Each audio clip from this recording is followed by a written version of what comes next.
16ஆம் நூற்றாண்டில் முகலாய சாம்ராஜ்யத்தின் மாமன்னர் பாபர் தன்னுடைய சாம்ராஜ்யத்தை விரிவுபடுத்த மும்முரமாக முயற்சி செய்து கொண்டிருந்த காலம் அது. ஓரளவுக்கு மேற்கு பாரதத்தை ஆட்கொள்வதில் அவர் வெற்றி பெற்று விட்டார் என்றே கூறலாம்.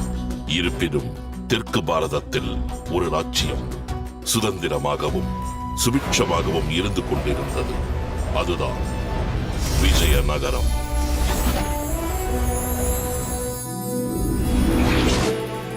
அதை ஆள்பவர் மகானும் சர்வ வல்லமை படைத்த ஸ்ரீகிருஷ்ண தேவராயர்.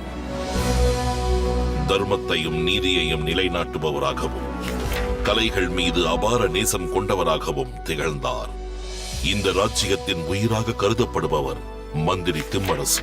கிருஷ்ணதேவராயர் அவரின் மீது அளவற்ற மரியாதை கொண்டிருப்பது மட்டுமின்றி அவருக்கு தன் தந்தை ஸ்தானத்தை கொடுத்தார்.